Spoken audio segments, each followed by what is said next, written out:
I wish I had like some waiting room music. Hey, Beer God and Goddess. Thank you for joining. Can you hear me? Just give me a little thumbs up or something if you can hear me. I'm always worried that these new devices aren't working because technology. So if you can hear me, do a little wave for me. I know, right? I need some music in the background. Yeah. So you guys can hear me. You guys can hear me. That's awesome. Okay. Oh, our guest is here. Right on time. Right on time. I'm going to go back up and admit Jonathan. Hey, Pontoon. And what does that say? Avion Hill. How you doing? My best friend is here. Hey, Rashawn Ali. How you doing? I might have missed a few other people. I am Nicole Renee's here. Thank you so much for being here. JC Pedraza. What's up, LSJP? Thanks for being here. Miss Gwen 2020 is in the building. Hey, best friend. That's my best friend. That's the song that we sing to each other. She's always here. Excited to Feast is here. Thank you so much for joining. We're going to get started in just a few moments. Going to give a few more people a moment to get into the room. I like starting stuff on time though, because contrary to what I initially thought about having a 20-minute show, it takes longer than that to talk to people. So the last time we were here, we really needed all of the time. And the time before that, we needed all of the time. So we're going to get started very soon. Bestie Boo is in the house. Breezy 11 from the east side. Hey, Bree. While we wait, we're going to let's wait till we get 10 people and then we'll go. But hey, there's a little icon. Tracy Nicole taught me this. Little icon at the bottom of your screen. It looks like a little paper plane or a little arrow. If you press that little icon, I think it tells other people that you're here. So if you wouldn't mind doing that, telling other folks that you're here with me live, I'd appreciate it. Hey, Touche 10. How you doing? If you're drinking something, go ahead and comment down low. Let me know what y'all are sipping on. We'll get into what I have over here today. I'm excited about the beer and the guests as well. So, oh, Duchess is here. Hey, Duchess Cosmetics. So, y'all, Duchess is my favorite cosmetics guru. She does fantastic tutorials on her page, and all the colors that I wear are normally Duchess Cosmetics colors. And today I'm wearing one of her shades called Superstar. And I don't wear lipstick a lot, but when I am feeling like I need a boost of bossiness and just like power, I put on a Duchess color. Pontoon Brewing is drinking New Wave. Awesome. Very good. I'm gonna go ahead and add our friend who is waiting. It is Taproom Coffee. I'm gonna go and just send a request today. He's a fantastic dude. Hey. Hey, how's it going, Jen? How are you? I'm doing well. How are you? I'm good. It's good to see you here. Thank you for Yeah. taking the time out of your day to be here. Well, thanks for having me on. Your, I guess, only a few episodes in, huh? Yeah, just a few in. Number 3. These things, That's great. I thought these were working. Okay, talk again. Yeah, I can hear you. Okay, that's better. They weren't working in my head. But thank you for taking the time out of your busy schedule. I know you Of are course. ultra busy because you're not only an entrepreneur, but you're a hubby and a dad of 4. 4 kids. They're downstairs right now. I locked them out. I'm in the attic so I can have some quiet. How old are your kids? They're from 7 to 12. So I got 12-year-old twin girls, Really? a 10-year-old girl, and a 7-year-old boy. Oh my gosh. That's a handful by itself. Oh, it's great. It's a lot of fun. I bet it is. What a blessing. What a blessing. That's awesome. Well, I was just talking about you and your spot. Comment below if you've ever been to Taproom Coffee and Beer. It is a coffee and beer bar, which is a fantastic combination in Kirkwood here in Atlanta. Founded in 2014 and been making people happy. I know ever since. What a fantastic community sort of asset to have. How did you get into coffee? I don't think I know that story. And well, beer makes sense to me, but I guess yeah. But how did you get into both together, like in the same place? Before I get into it, thanks for sending me a beer. Yes. And I've got Lost Druid Untimely Demise Chocolate Peanut Stout. We are gonna you got one open. too. There you go. Yeah. So, That's so I was gonna, I can sip on that. Yeah, let's do it. And the glass. Yeah. Atlanta Beer Boutique glass here. So I haven't had this beer yet, so I'm excited to try it out. And I love stouts. So really love it. So shout out to Lost Druid. They're in Avondale Estates, not far from Kirkwood. I was over there this weekend hanging with Stacia, and she and her husband own the brewery. It's fantastic. It's beautiful. Isn't it so pretty? It is a pretty beer. It is a pretty beer. It's 7.2%, so it'll be a nice cruising. Put you at a nice cruising altitude. You might not see me finish this before the end of the interview. Oh, so. I never do. I'm talking too much. But if you poured it now, by the time the interview is over, it'll be a perfect temperature. I think. I like my shots a little warm. I like mine a little on the warm side. That's right. I think they taste better. Well, you asked a question. You said, "How did I get into coffee and beer together?" Coffee for me was one where I didn't really drink coffee before I opened up a coffee shop, or actually really before I started working in coffee. And so it was something that for me that I thought a cappuccino came out of a little packet of powder, and that my parents kept it in the pantry and poured that in a glass of milk or something. I don't know. And so I didn't really know what coffee was. But in a time right after college when I was living in South America, just some random time, I with a friend was musing about the future, and we said, what do you want to do when you retire? Some far off time in the future. I'm like, well, we could open a coffee shop. That sounds great. And so when I come back to the States, I asked for a job at Starbucks in downtown Decatur, and then they gave me a job, and from that point on, I was in coffee, and I haven't turned back since. So that's been a while since that entry into coffee, but that was my first go into coffee was Starbucks. And then after that, I had incredible opportunities laid in my lap to open up coffee shops, and then eventually opened up Taproom in 2014. But I merged coffee and beer because I was working in the restaurant industry, and I had a job in Empire State South before I had kids, before I started Taproom, and really saw that these worlds of craft beer and craft coffee had a lot of overlap. So there's a lot, it can be a dark beverage, the exact same color. It can, you have brewing, you have roasting, you have all kinds of things that are really similar. And the kind of people who gravitate towards specialty coffee and then towards craft beer, there's a lot of overlap in that population. And so I saw, why not put those in the same place?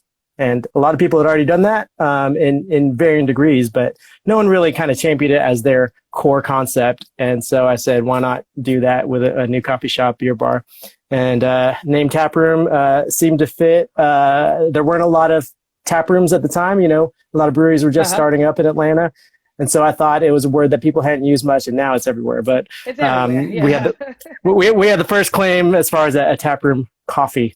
So that's how the name came about. And I just thought it'd be really cool to put those two in one place. We're kind of mostly a coffee bar at Taproom, but we have that fun with the beer, and we have our logo is a beer glass, same kind of Belgian tulip glass. Beautiful.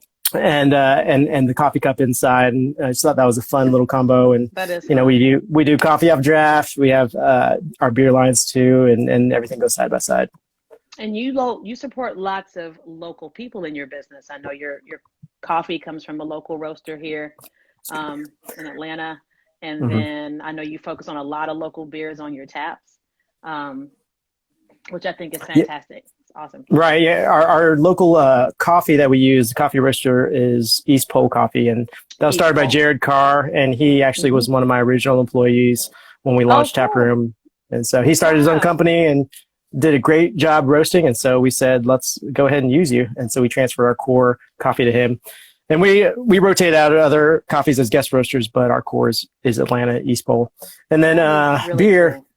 We do a lot of rotating beer. Whenever a line kicks, we bring on someone else. And so we don't really have dedicated beer lines to breweries, which a lot of people operate with dedicated lines. And we always switch it up. And we like to support a lot of the local breweries, but we do change it up and offer ones that are not local all the time. So whatever we like, usually something kicks, and then we ask around, be like, what do you want to put on this time? And then we'll find that beer and put it on. So it's a lot of fun. I bet that's so much fun. Speaking of coffee and beer together, this I thought would be the perfect one to have with you, because does it not remind you of like coffee? I get like a chocolate roasted kind of something happening, and then the peanuts I think are roasted as well. You definitely get the toasted peanut taste, and a lot of times dark beers just naturally, even if they're not going for it, have a lot of the same, kind of that bittersweetness of dark beer, dark chocolate, dark coffee. And so it definitely has that campfire feel to it. Yeah, absolutely. I think this one would be good with, I could definitely see it with like a creme brulee, like a sweet dessert, but also with like a steak or like lamb, something on the grill. Is that odd? I just feel like it sounds delicious. Yeah. I like balancing stouts with sweeter, dessert type. Maybe something a little light, since this is a heavier beer, but yeah, it's up there. You have a lot of folks who love Taproom in the comments. My sister Mickey and my niece Autumn, they are both Decatur folks. Oh, great. And they love your establishment. So thanks for supporting. You talked about your previous employee who went to start what's it called? East Pole? East Pole, yeah, East like North Pole, South Pole, East Pole. I've been there. It's over near Sweetwater. So yeah, it's right down the street. Same development as Sweetwater. Yeah, over there. Beautiful location. Right. Yeah. Whatever you call that area now, I guess that's something. Armor Yards. Armor Yards. So, yeah, everything has a name here in Atlanta.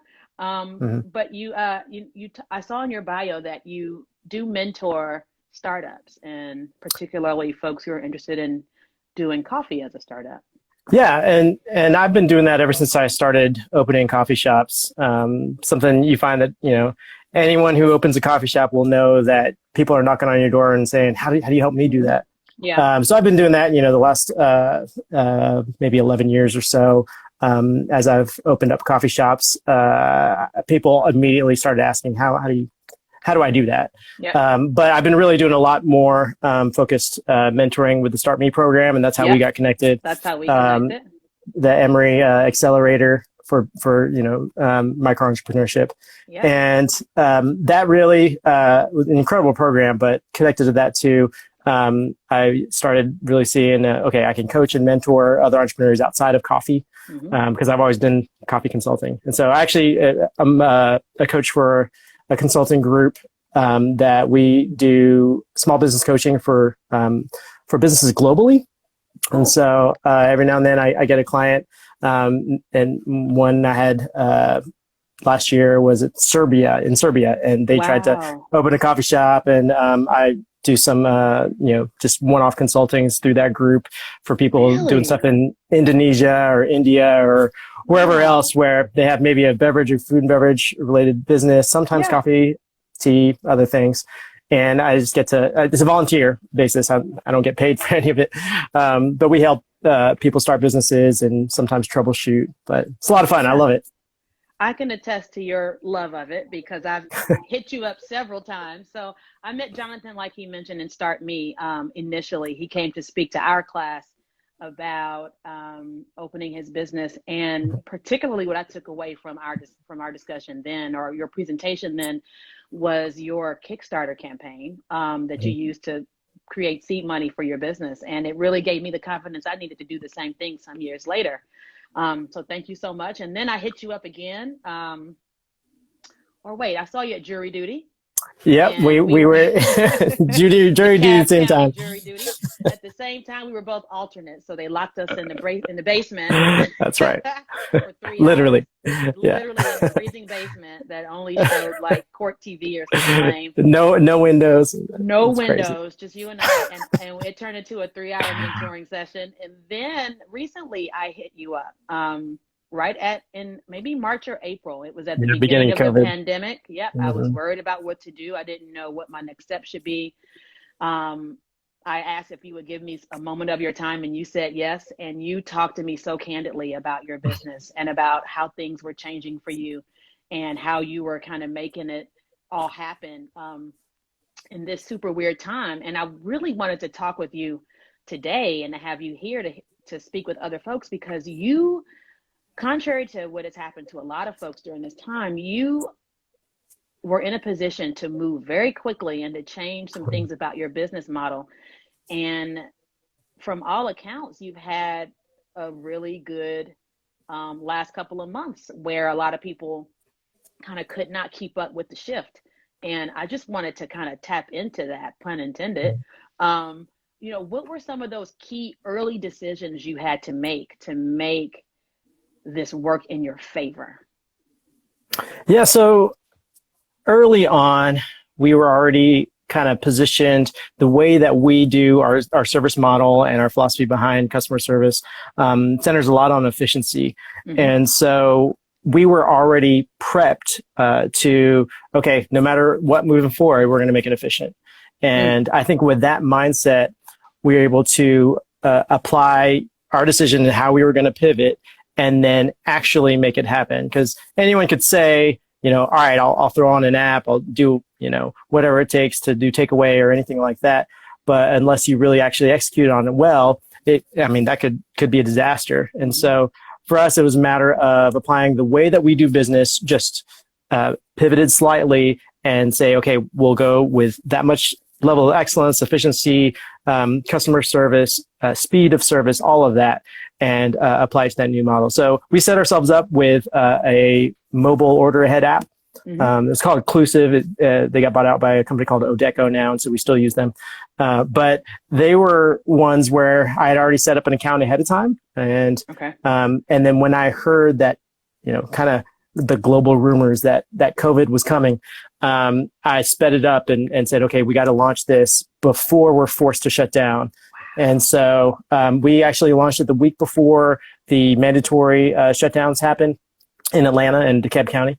And we stayed several days ahead of where the mandates were. And so we were able to offer to our customers the app even when they could still come in. And we actually helped people download it and make their first order so that they were familiar with it before they would not be able to come in person. And moving just a few days ahead of time gave us that little bit of edge. It really eased everyone into it. And honestly, it wasn't just things we did. It was our incredible loyal customer base in our neighborhood. We are a part of the neighborhood in Kirkwood, and we love our neighbors, and they really showed up. And so in the early weeks of COVID, we had record tips. People were coming out buying bags of coffee. People were really coming out to support and asking every day. They were saying, what can we do to make sure you survive? And it was such an outpouring of support that couldn't have done it without them. It didn't matter how well we did stuff. If we didn't have that kind of customer base and that kind of neighborhood, we never would have survived. So I know that, it's a combination of all those factors, us staying ahead of things a little bit.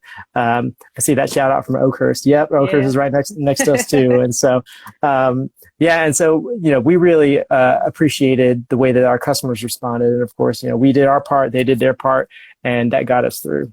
Just that bit of proactivity, my friend Michelle, excited to feast it. That's being proactive for sure. Just being right out ahead, just by that little amount of time. That's incredible that really kind of changed the tide for y'all, and just such a smart move. As a business owner, to kind of be ahead of the curve whenever you can be. It makes me happy to hear that you have made it work in your favor. So. I know that, a lot of this, a lot of the stuff that's happening kind of can put you in a funk and in a funky mood. I know having a place to go to every day with good employees and good neighbors and the community that comes out to support is a way to boost. I know Kirkwood, Atlanta neighborhoods, period. Like we really like hunker down into our neighborhoods and into our communities. I live Yep. in East Atlanta, and I did the same thing with my local little loop. I just kept supporting the same little businesses over here in EAV. And it really does, I think, help if a small business can see their regular folks coming in there just to, away from the curb or pick up curbside. I know it helps both ways. And the community feels like they're helping their neighbor, and then you just feel that boost of love and support from the community.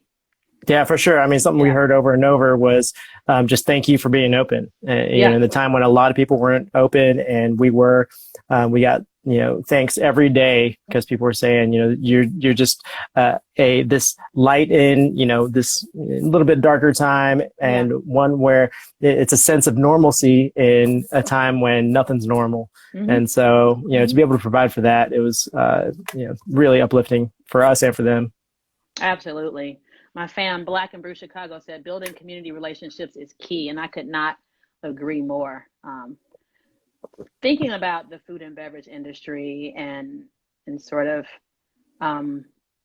the spiritual gift, if we can talk about that it requires to serve others and to have a spirit of hospitality and a spirit of giving. I think it really is a gift. I think some people work in the food and beverage industry, but I think that a lot of other people are really called to it because they want to create an environment and experience. They want to, they find pleasure in serving others. I'm one of those people. I never knew I was like that until I got into beer. The amount of beer and experiences that I've forced on my friends is ridiculous. Just here in my condo, if you come over, you're going to have a mini tasting. But I really appreciate that. Personally, and it seems like that is a part of your spirit as well, kind of giving back and serving others in your neighborhood.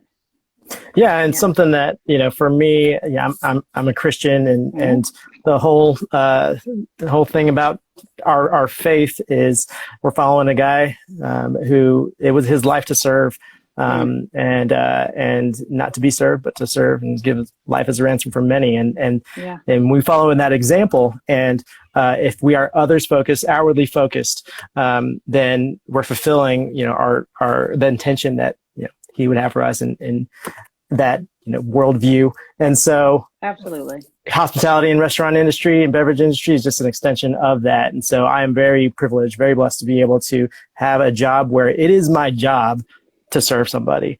And I love it. And we're in positions every day where we get to, humbly say, hey, look, this is for you. And I hope, you enjoy it and this makes you happy. And then that person's pleasure brings me pleasure. And it's a fun thing where it's like, I don't have to work for it. Yeah. Comes back around to you, doesn't it? How much of your faith influences your leadership style, would you say? It's all influenced by faith. And so, and that's for me. I know it's not everybody. I would wish it were to everybody, but for me, it really is like, I know who I can be for others because I know who I am, who I've been created to be. And then, so it's that foundation that is rock solid that then everything pours out of it. So it's who I am as a business owner, who I am as a husband and father and a neighbor and all of that. And really with that kind of like direction in life, it doesn't matter what happens. I mean, my whole business could fold. They could burn up tonight, in a fire, and yet I'd still be okay. And that is a kind of solid, life approach that, that it doesn't matter the ups and downs, doesn't matter if it's COVID or if business isn't good. I can still go with joy, facing the day, facing friends, family, whoever, because I know that I'm still secure. Doesn't matter what happens financially or with a job or the ups and downs of life and culture and politics and all that mess. So, yeah. And it's a mess. It is a mess. So I, too, am a person of faith. I have a question that so let me just say the question. Sure. So I struggle sometimes with knowing like how much of myself, of my personal self, to give up through this channel. I have my own personal sort of social media thing happening. And then I have my business social media, and I keep it really clean. It's just like beer all the time. But I think it's hard, and I don't try not to show it, but sometimes I do struggle with, how much do I show of my personal self in my business? How do you figure out like where that line is, or is there not a line? It sounds like it's kind of hard to even determine a line sometimes for myself. Yeah, and I think it's a journey for me, and where I've arrived at after years of this is maybe we don't need to put up as many barriers and as many lines as our culture would, kind of have us think. And so that division between, and, this is kind of a term, the division between the sacred and the secular is an arbitrary division. And so if who I am is like foundationally a faith, faith-based person, if my identity is found in whom I believe, then why would I put that to the side and say, okay, that's the personal Jonathan. Now here's the business Jonathan. Yeah. And a lot of people do that because they think that's what other people expect, but we don't have to. And so I can be a Christian and be a business owner, and I don't have to say it's necessarily an overtly Christian business. Right. I can be that with my employees. I actually saw one of my employees joined, Megatron Fraser. Hey, Megan. And they'll tell you, they would be able to say, all right, Jonathan is who he is and unapologetic about it. But it's not like I try to beat people over the head with religion or faith or Jesus or whatever. I am authentically who I am. Right. And if I'm unapologetic about that and just honest about how best thing about who I am is not actually me, then I get to share that. And then so that actually becomes something that is more objectively solid than my fickle personality or my day-to-day feelings, or how good your coffee is or not. Yeah. And so if you can give people that kind of a more sure hope, then again, it doesn't matter what comes in life. And you can stay steady. You can stay the course, because of that foundation. I don't feel like I'm getting a little teary-eyed over here, only because I've had a tough couple days. I've as y'all, I think a lot of people know, I've been trying to find alternative funding for my business. I had a loan that I was tied to my first location that's closed. There's some money left over. They're not going to let me have it. I got to find a new loan, hopefully that could refinance that loan, or just work on paying that loan and get a tiny loan to find some way to just open up for very minimal cost. And I thought I had a funder in place and talked to them yesterday, and they looked through all their loan products. I'm an SBA loan recipient, and so this next loan was going to be an SBA loan as well, and you just can't, they're not going to give me two. The SBA is just not going to approve of a loan on top of a loan. So I've had a tough couple of days, and just internally, because I try not to like emote that and let that out. Not for vanity and not for my pride, just because it helps me to, think about things, deal with them, and then release them. And I always, I'm always saying I'm working on hope and faith, and sometimes my hope is stronger than my faith. But as long as you have, I think, one or the other, one can fill in the gap when the other one is low. And sometimes, hope is maybe a step down from faith. It's just like, not quite there, but I've been working on getting my faith game back up. My mom is one of the most faithful people I've ever known in my whole life, and she just lets things go and releases them. And how do you is that sort of your way to just like put your request or your petition in the atmosphere and then just release it? Yeah, we aren't meant to have perfect faith all the time, as much as we would want it. Thank you for the reassurance. I mean, it's a biblical thing. You got the guy who comes before Jesus and says, he's wavering in his faith and says, "I believe, help my unbelief," because it is not a perfect faith that we have all the time. We are human, and so. I mean, first of all, like, I'm so sorry you're going through that. I know that's a hard time. And I've had different times in life and in business where, It hasn't gone the way I loved. Early on, we were in a mountain of debt and a little more financial difficulty, and that spilled over into personal financial difficulty. And it was overwhelming at times. I mean, tears and everything. And my wife and I struggled a lot. I mean, with how to get through it, and then how does our relationship stay steady, where we're not, biting each other's heads off because we're so frustrated or whatever, or in despair. And a lot of times I had to kind of just release that sense of I had to have everything under control. Because we can't, we're human. And so we have to get past that lie that we have to have everything under control. And then when that happens, we can fall on, faith, on trust in God. Again, if you're a person of faith, and then relying on others to help out, like not being afraid to ask for help. I mean, you reaching out and just even asking me for some feedback, about, what to do with your business. I mean, that's reaching out. That's some honest humility there, and saying, I don't have it all together, and I'm willing to reach out and say, look, you may have a little more insight. Can you please help me in this? And we can do that with family. We can do that with friends. And if you don't have family or friends, then even going out and asking anybody is a step in the right direction. It's that admission that, like, I cannot do this on my own. We're not Superman. We're not all, powerful and the best business gurus. And to come with that kind of humility, then you can actually get access to assistance, to resources, to someone having some kind of idea. And even if they don't have that, you got a shoulder to cry on. Exactly. That was one of the questions I asked you. It was, what was the most important thing that you would like to share with our audience? And you said that, not to allow yourself to be isolated and without hope and on your own. And you mentioned that there's this entire community of people who want to help you, as long as you keep your head up and your eyes open. And if you at least sometimes let yourself be vulnerable enough to ask for help.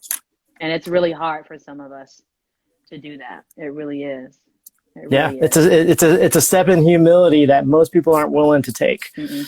We're prideful people, we want to have it all together on the outside and not admit when we have a problem. Yeah. I've been a study in being vulnerable over the last year. I've made it my business to share with people my process of finding my space and opening the boutique. And it was also incumbent upon me to show the times when things didn't go as planned. And like you said earlier, we as humans want to plan, but we really have very little control over anything that's happening. We have so little control over it. All we have control over is our emotions and our attitude towards those things that happen to us. I'm remembering, that whole process for me. And it really was kind of eye-opening and a bit of my growth as well, a part of my growth process. Speaking of growth, I'm reading a book by Brene Brown, Dr. Brene Brown.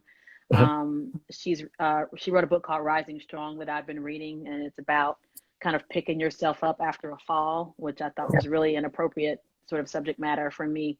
And one of the quotes that she has says that offering help is courageous, but so is asking for help. Yeah, it's so true.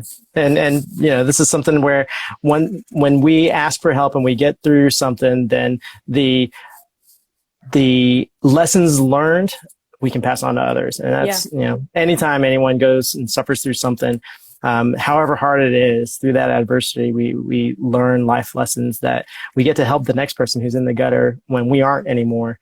And get to kind of pass that on, and it's in that whole thread of service and outward facing, others focusedness. My friend Tiny Small 69 says it is hard to show that you aren't sure what to do next. Yeah, that's that vulnerability that sometimes we're afraid to kind of let go. And I think maybe it's the ego and fear and distrust that kind of creep in and put us in that space. Yeah. I mean, it's our human pride. It really is. What do you do to stay positive and motivated? Do you have like a daily routine? I know you Must wake up very early to open a coffee shop. What time do y'all open? Yeah. We open at 6:30 a.m. So the openers. Well, the privilege of being the boss is I don't have to go in for regular shifts. So, but my alarm goes off pretty early. The time starts with a 4, and so it is something where I have a very rigid personal routine.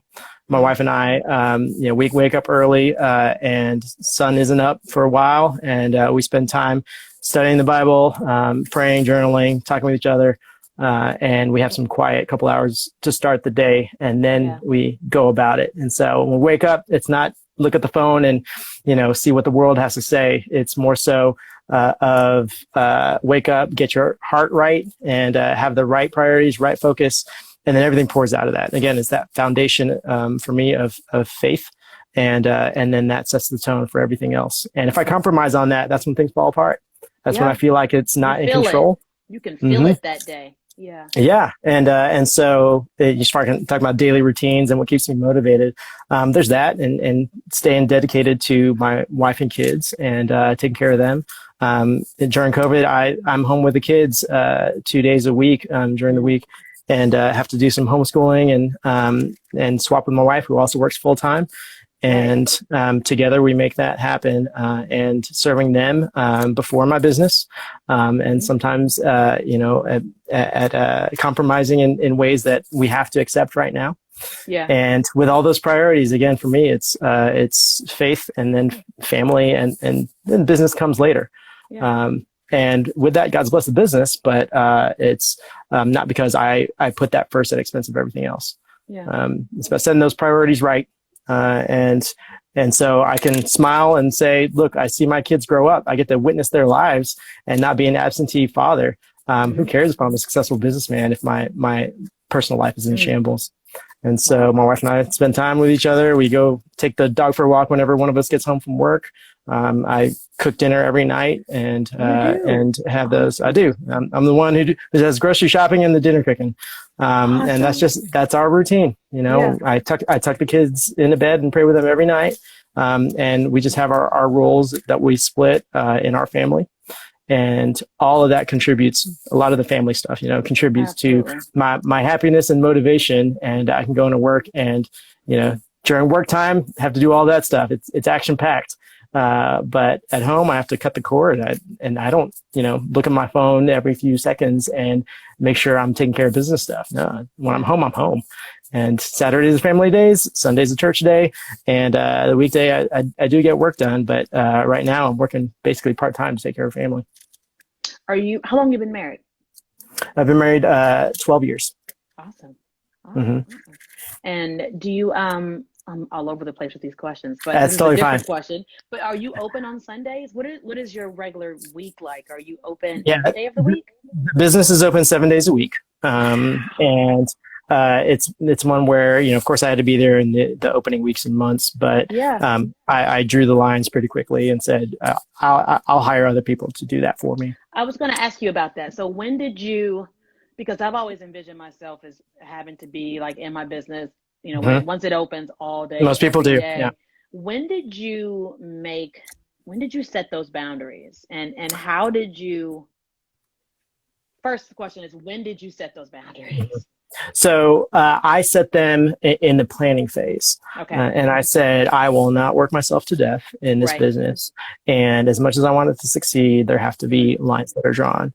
And so we made it a goal that I would incrementally work myself away from the day-to-day and behind the bar. And so it was about the second year where I really was not working nights and weekends anymore. I would do the occasional shifts to cover and scale back incrementally. And really in the last 2 solid 3 years, maybe, I've been able to be off of most of the schedule. And there are times when I maybe take 1 or 2 shifts behind the bar a week. But, I worked towards business sustainability, financial sustainability, to where it could support me being at home.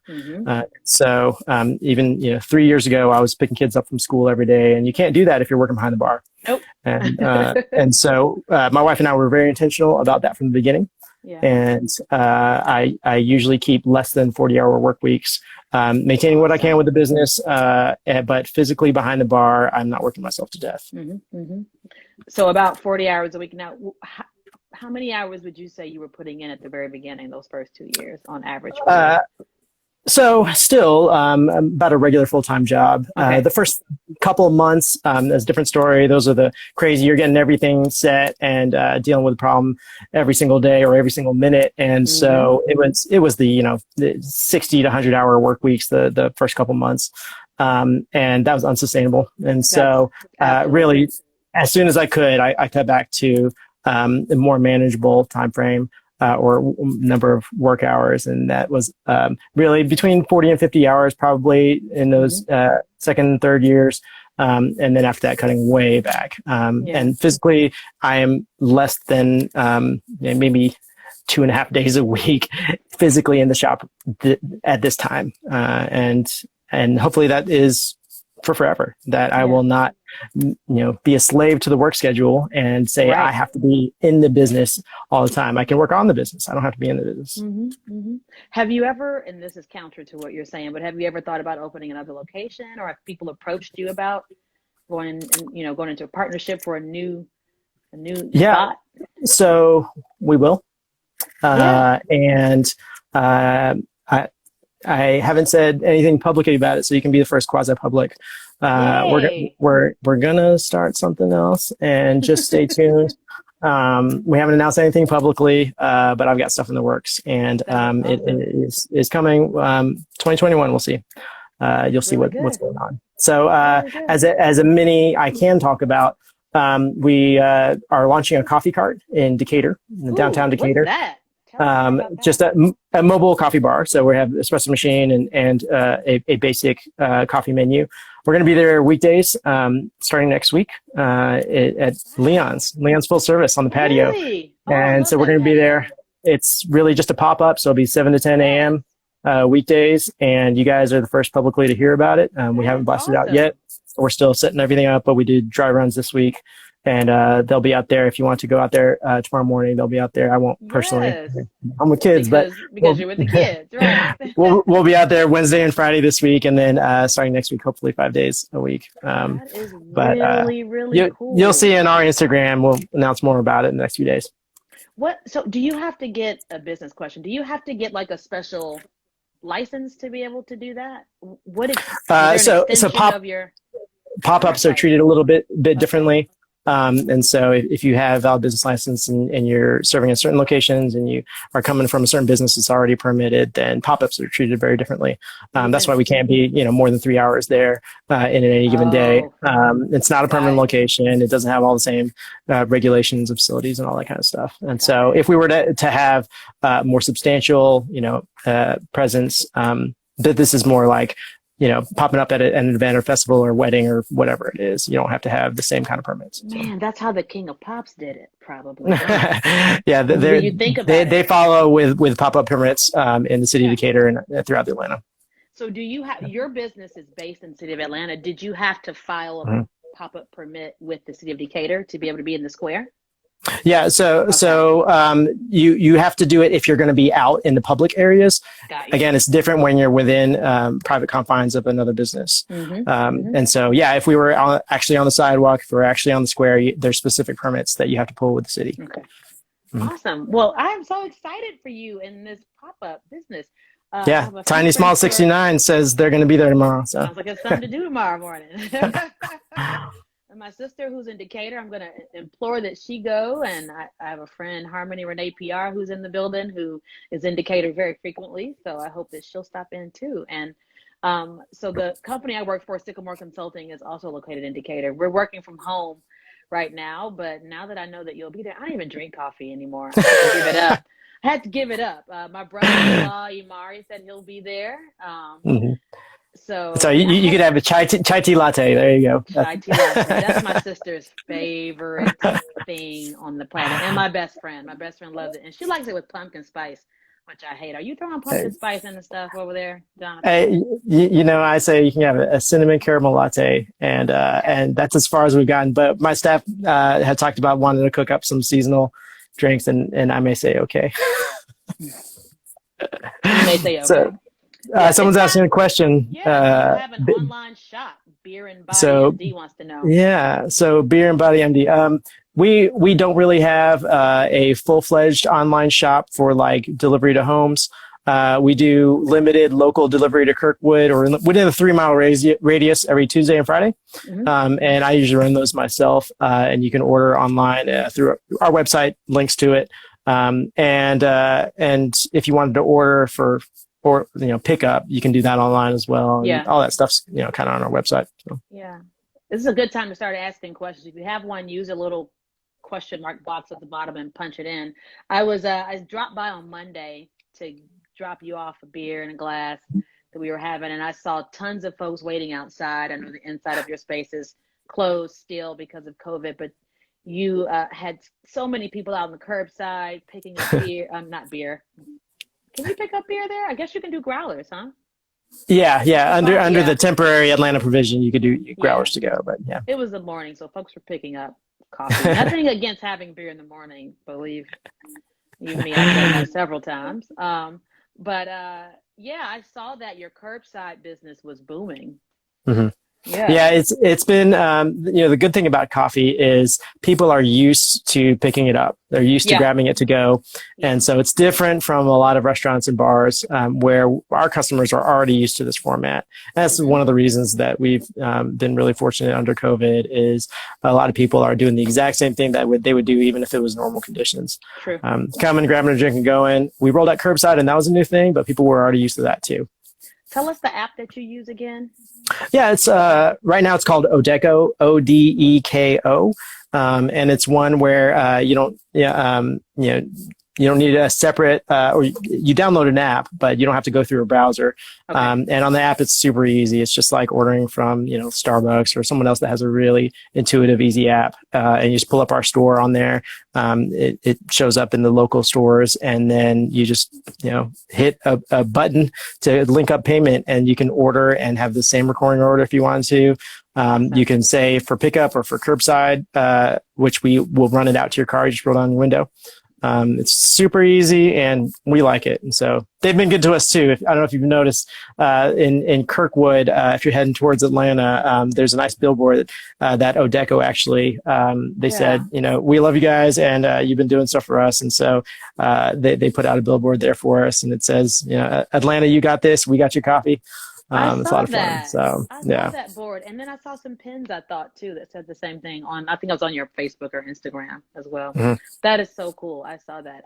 Tiny Smalls wants to know the location of the pop-up indicator. He wants you to pin it. I have no idea how to pin it, but I can't pin it. My phone is right here, surrounded by. So Tiny. It's at Leon's Full Service. So the corner of Church and Ponce. And they have a nice outdoor patio there off Church Street, and you can't miss it if you're going to that corner. And so we have a big question here. How's the Wi-Fi at your spot? Potential change of pace for daily work. Wi-Fi at our store right now. If you got a weak computer or device, maybe you got to be closer to the windows. And we're extending the tables all the way down the sidewalk, so it might not reach. If you may want to bring a hotspot or something. Unfortunately, we don't have the strong one that projects all down the street. But there is some Wi-Fi. And that's some people because can get it. Your indoor space. Yeah, we're still closed indoors. Yeah, and so when we open inside, Wi-Fi signal strong. People camp out there and do their telecommuting from the coffee shop, and people are working there all day on the computer. So it's strong inside. Yeah. What are your sort of measures or your protocols for opening up the inside? What are you kind of going through in your plan in your mind to figure out when you're ready to take that step? Yeah, so we're seeing more and more just as consumers, places are opening up and they're doing it with precautions. Everyone's got a list of mini rules or whatever it is, and we've been really cautious. We don't want to rock the boat because what we're doing right now works. we're not as in a hurry to get everything opened up.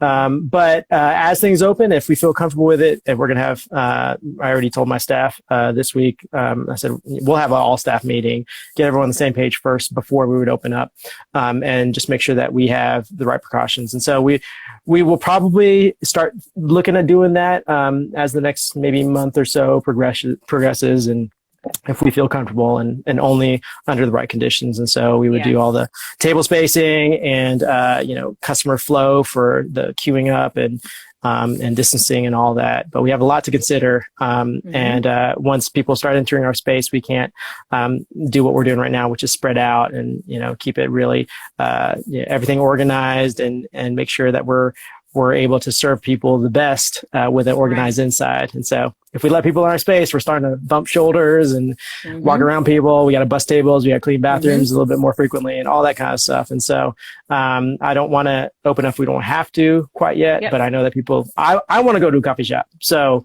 I want to go and meet up with people and work from other coffee shops. It's just, it hasn't been the norm right now for places to open up fully.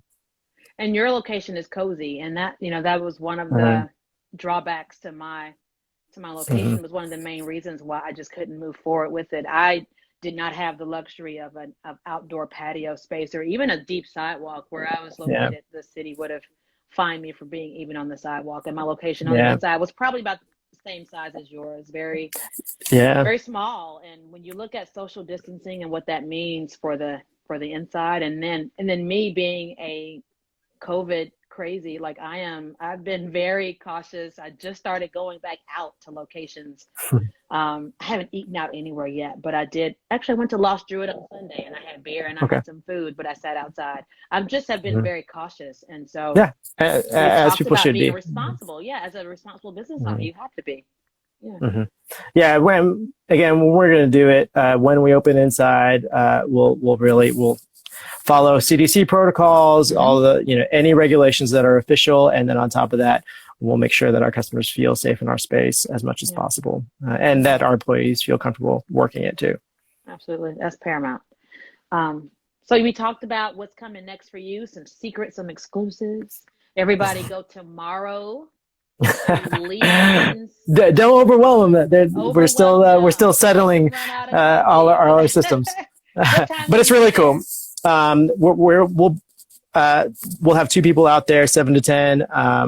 Again, I'll be at home tomorrow, but we're doing a fully, set up and tear down every single day. And so we're rolling everything in big cases and carts, and hopefully we can fit everything in whoever's car is going. But we had test ran it yesterday. It was a lot of fun. And really it's a basic espresso menu. So you can go up there and get a latte, a chai. Eventually we'll have the full, iced coffee on draft, because we wouldn't be taproom coffee if we don't have something on draft. So we'll have that going too. But be forgiving the first day that we're really accepting customers. So if you get there at 7 a.m., you might be the first official customer. Your spot was the first place I ever had coffee out of a draft on nitro. And it was amazing. It was so velvety and the bubbles were so tiny, and it just created this totally different kind of mouthfeel with coffee that I wasn't used to having. Well, about that, I mean, nitro coffee is all the rage right now, and it has been the last couple of years. For us, we actually do something a little different. Most people know the term cold brew. We don't actually cold brew, so we don't cold brew. Instead, we do a flash brew. And since this is a beer-related show, and beer, the way that we do iced coffee is more like an ale rather than a lager. And so cold brew is very much like a lager, where you're brewing or fermenting at lower temperatures and lagering it for a long time. And cold brew is that you're doing it, cold temperatures, you're doing it for a longer period of time, whether it's a few hours or overnight. And then you end up with a more approachable, kind of a mellowed out flavor profile. And that's why people gravitate towards lagers first. And it is the more, common, everyday, drinkable kind of thing.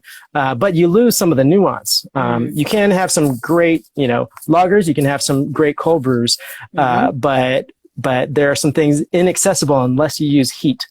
And so, with ales fermented at higher temperatures, and for, shorter amounts of time, we will flash brew. We're actually using hot water, and then immediately chilling it. So we brew with hot and are able to access some of those more delicate aromatics, some of the florals, citrusy, those kinds of flavor profiles, and then immediately cool it so that's locked in.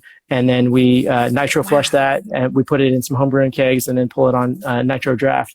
And what that does for us is gives that velvety smoothness of the nitro, which people know about with Guinness, nitro stouts, nitro beers.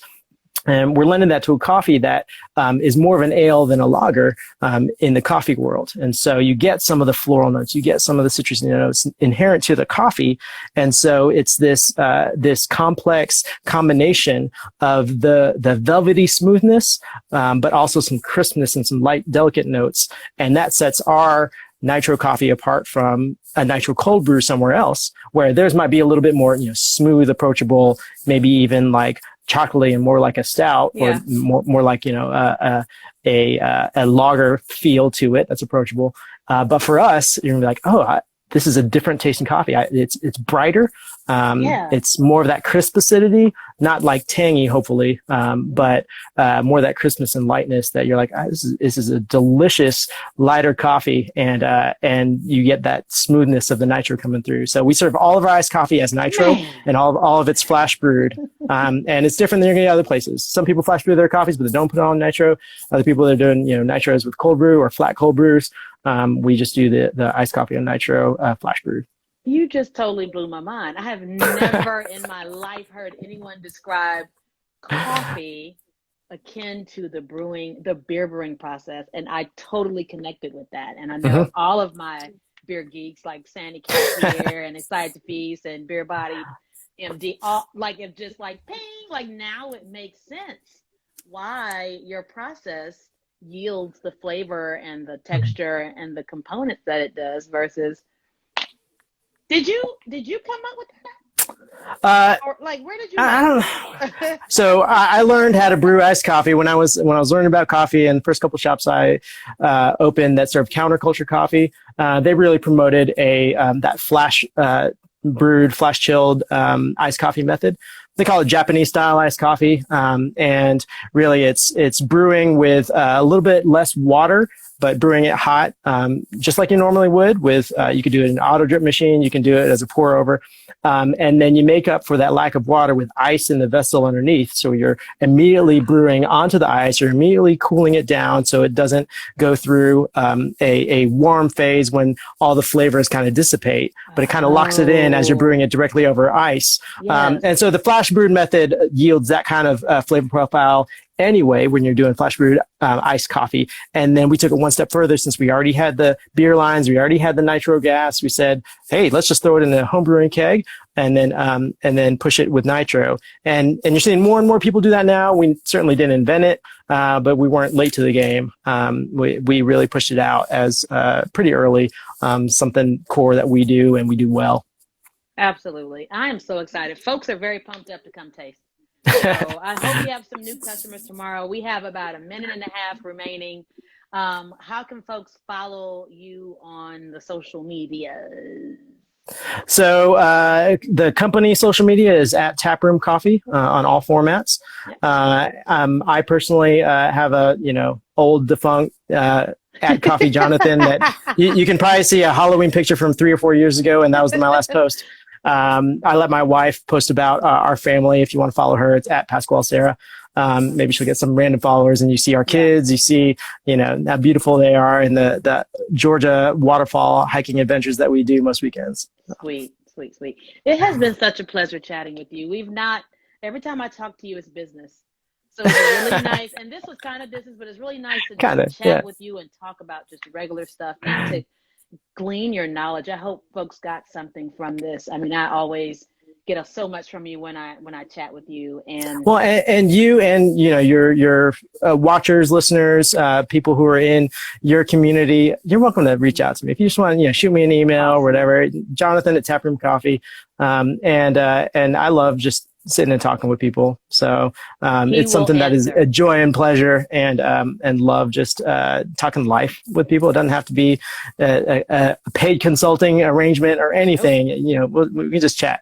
Absolutely. So, yeah. So y'all do that because he will answer, I promise. So with that, we're going to log off. I want to thank everyone for being here. I hope you'll join me next week, October 21st, 7 p.m. I'll be talking to Emory Havard, who's my brother-in-law. And I hope y'all have a great day and great week.